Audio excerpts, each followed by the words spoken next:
Bienvenidos. En el curso de posgrado de Salud Mental Infanto-Juvenil y Abordajes Comunitarios vamos a hablar sobre algunas definiciones del proceso salud-enfermedad y su relación con la salud mental. Ahora, cuando hablamos de producto social, este es el famoso Dr. Cartwright, que describió un problema de salud mental conocido como drapetomanía. Ahora, esta enfermedad, ¿en qué consistía? Esto fue publicado en un prestigioso artículo de una publicación científica. Era un problema que padecían los esclavos de raza negra en Estados Unidos. ¿Y en qué consistía? Bueno, era un tremendo hábito que los llevaba a intentar fugarse. Entonces él lo describe como un problema de salud y todo lo que es el sector salud asume que es así, que esto es un problema de salud mental y que puede tener un tratamiento y un diagnóstico. Entonces propone sacarles el demonio a latigazos como medida preventiva. ¿Bien? También a veces prescribían amputarle los dedos grandes de los pies. Todo esto está escrito y fundamentado y defendido desde lo que sería el sector salud.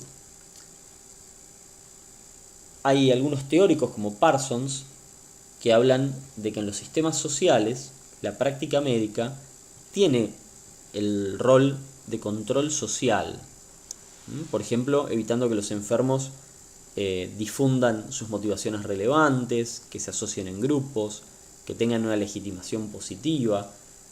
Es bastante interesante esta mirada, aunque no nos guste, ¿no? A los que trabajamos en salud, cómo nos pone. Y veamos otros ejemplos.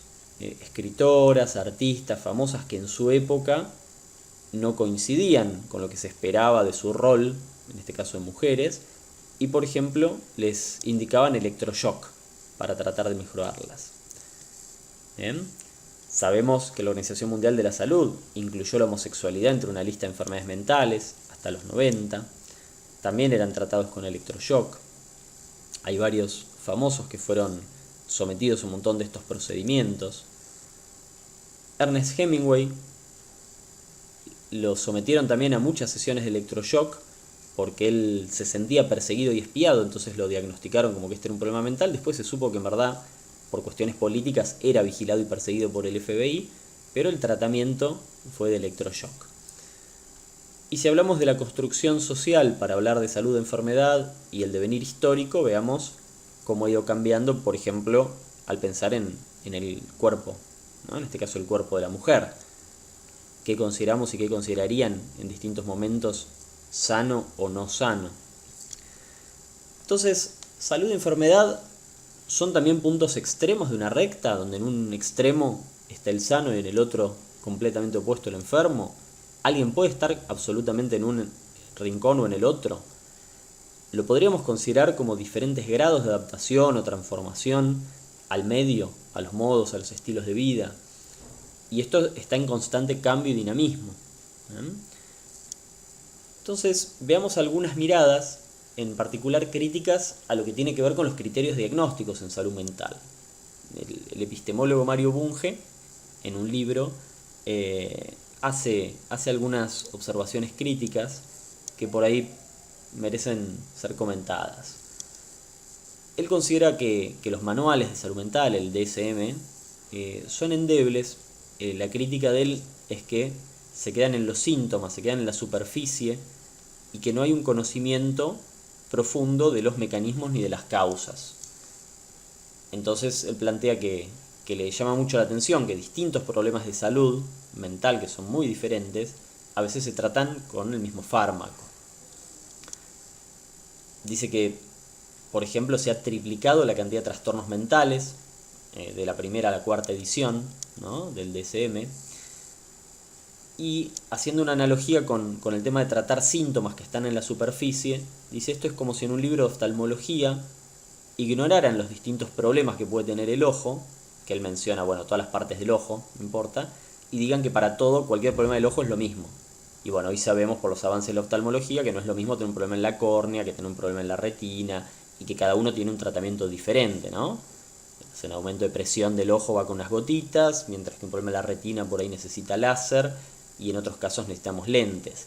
Y él dice, bueno, yo veo que la salud mental como que no ha logrado llegar a esa profundidad de conocimiento, claramente por la complejidad que tiene todo lo que tiene que ver con la salud mental. De alguna manera la oftalmología es algo más sencillo, pero ve como con una crítica esto de la medicalización de cosas que tanto no se conocen. Y entonces, ¿qué es estar sano o enfermo? Dijimos, estos son los extremos, y a veces en los criterios tenemos muchos diagnósticos en el DSM-4 donde hay que reunir ciertos criterios. En algunos casos se hacen scores de puntaje. Tenemos, no sé, el score de depresión de Beck, tenemos scores de ansiedad, etc. Y entonces, según eso, yo pienso que, bueno, tengo un sano y un enfermo que se van a diferenciar en base a esta variable, cómo se va a comportar. Ahora, cuando empiezo a ver, veo que algunos sí parecen bien sanos siguiendo este criterio, pero algunos me quedaron a mitad de camino.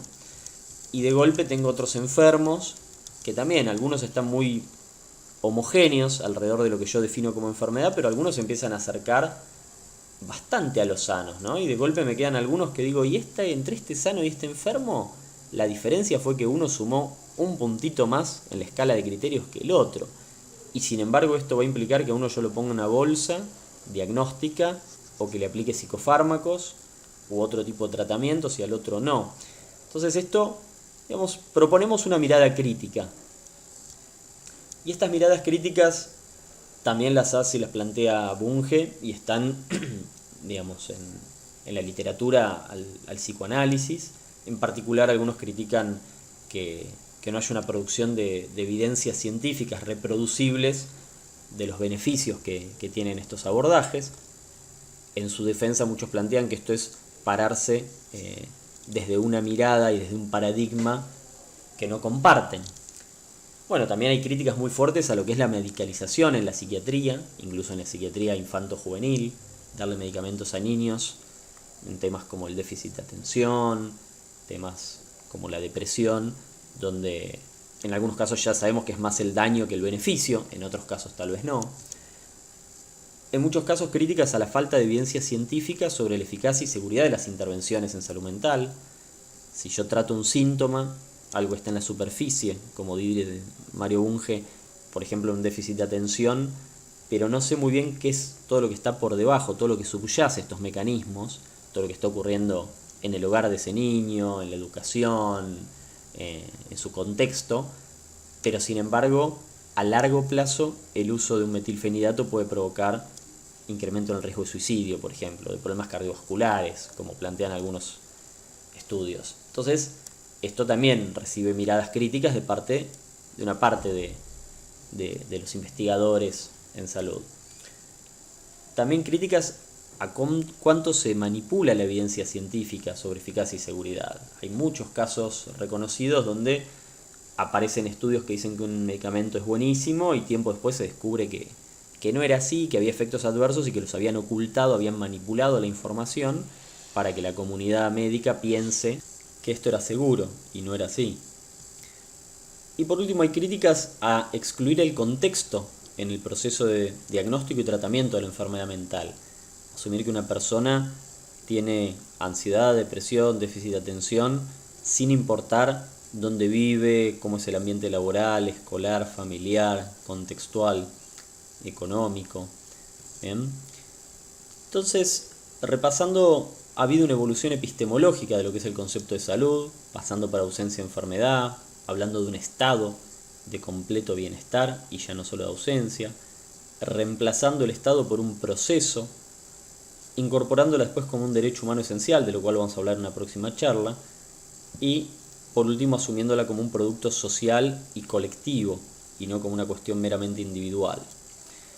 Entonces, todas las definiciones actualmente reconocen que es un concepto complejo, que hay que pensar en la multicausalidad, que hay que acentuar en el carácter de que es un proceso y no un estado. Esto nos habla de lo dinámico que es, tiene una génesis muy dinámica. Hay que admitir que es multidimensional y reconocer siempre el lugar de la subjetividad.